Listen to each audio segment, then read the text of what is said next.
Hello everyone and welcome back to my channel. I hope you're doing great. If this is your first time here, my name is Ali, and on this channel we talk about Flutter, UI development, and building real-world apps step by step. Today I want to talk about state management in Flutter, why it's such a big topic, and how choosing the right approach can make your app easier to build, maintain, and scale. Today's video is going to be a bit more relaxed and conversational, so feel free to just listen along, whether you're coding, commuting, or taking a break. Let's get started. Let me start with a simple question. Why does Flutter have so many state management solutions? Seriously, if you search for Flutter state management, you don't get one answer. You get Provider, Riverpod, Bloc, Cubit, GetX, MobX, Redux, and about 10 videos arguing why one of them is the best. And if you're a Flutter developer, at some point you've probably felt this pressure. Like choosing the wrong one means your app is doomed from day one. But here's the truth.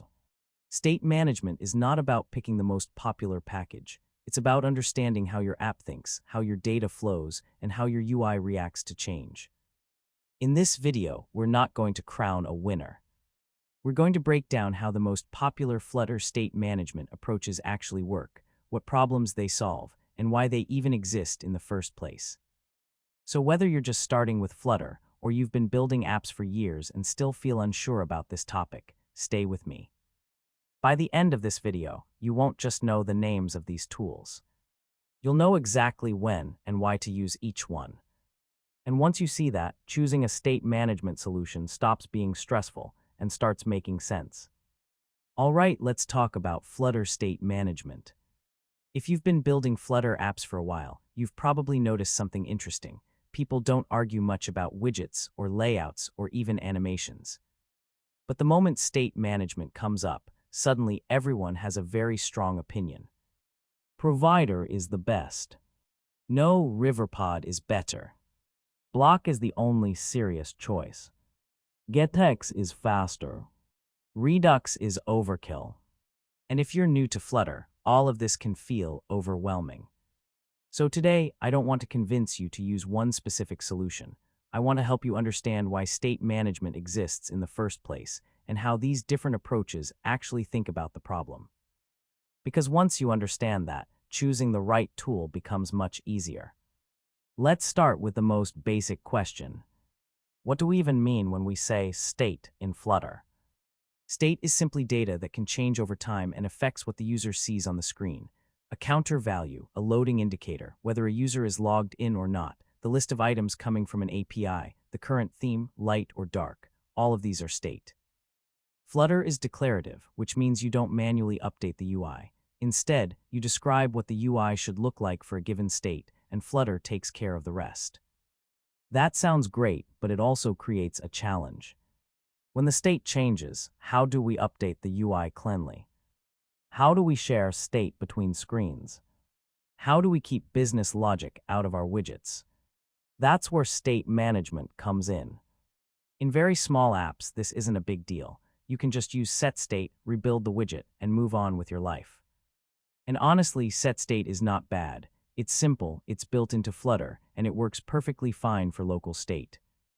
If you have a button that increments a counter or toggles a switch, setState is exactly what you should use. The problem starts when the app grows. Suddenly you have multiple widgets that need the same data. Logic starts leaking into the UI. You're passing values through constructors just to reach a deeply nested widget. Testing becomes painful, and changing one small thing unexpectedly rebuilds half the screen. That's usually the moment developers start looking for something better. Flutter actually gives you a low-level tool called Inherited Widget. Most people don't use it directly, but it's important because many popular solutions are built on top of it. Inherited Widget allows data to flow down the widget tree, and it automatically rebuilds widgets that depend on that data when it changes. It's powerful, but also verbose and easy to misuse. That's why most developers prefer higher-level abstractions. One of the first and most popular of those abstractions is Provider. Provider became popular because it felt like the missing piece in Flutter. It was simple, it reduced boilerplate, and it made sharing state much easier. With Provider, you move your state out of the widget and into a separate class. Widgets can listen to that state and rebuild automatically when something changes. For many apps, this is more than enough. But as apps get larger, some issues start to appear. Using change notifier everywhere can lead to unclear logic. You can accidentally rebuild more than you intended, and testing still isn't as clean as it could be. That's where Riverpod enters the picture. Riverpod was created by the same person who made Provider, but this time with a clean slate. The biggest shift with Riverpod is that it removes the dependency on build context. That might sound like a small detail, but it changes everything. Your state no longer lives inside the widget tree. It lives independently. Widgets simply read and watch it. This leads to better architecture, easier testing, and fewer runtime errors. Riverpod also gives you compile time safety, which means many mistakes are caught before you even run the app.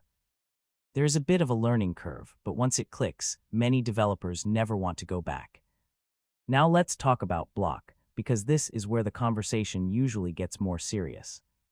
Bloc is not just a state management library, it's an architectural pattern.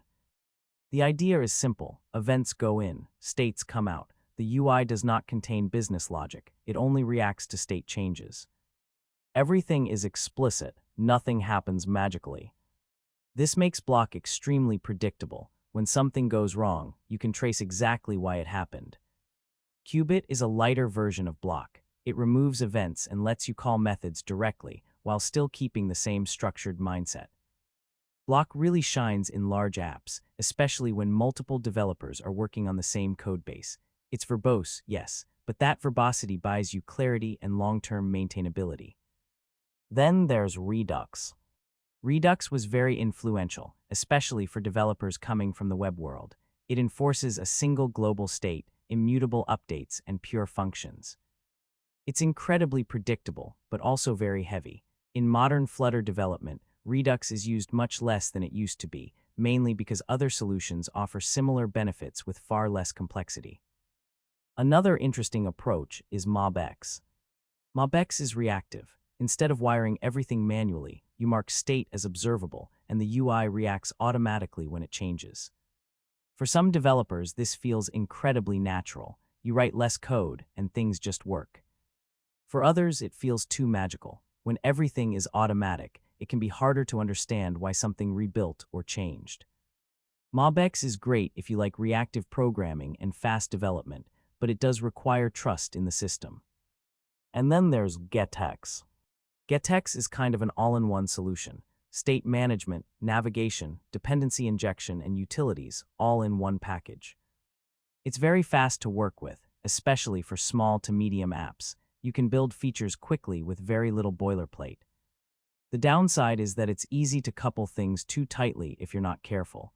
GetX rewards speed, but it requires discipline to keep a clean architecture.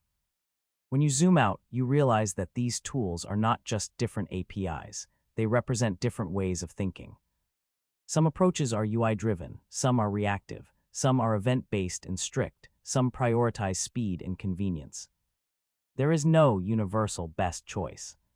The right choice depends on the size of the app, the experience of the team, how long the app will be maintained, and how important testing and predictability are.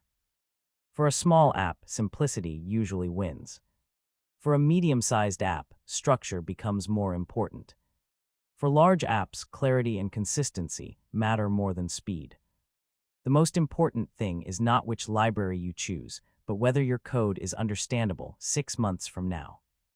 If you truly understand the principles behind state management, switching from one solution to another is not a big deal. The tools change, but the ideas stay the same. And honestly, that's the point. And that's a wrap on Flutter state management. I hope this gave you a clearer picture of why there are so many options and how each one thinks about the state differently. Remember, there's no single best solution. The right choice depends on your app, your team, and how you want to structure your code. If you take one thing away from this video, let it be this: focus on understanding the principles behind state management, not just the package names. Once you get the concepts down, switching tools or scaling your app becomes much easier. Thanks for watching, and if you found this helpful, don't forget to like, subscribe, and hit that notification bell so you don't miss future Flutter tips and tutorials. I'll see you in the next video, where we'll dive into even more ways to level up your Flutter apps.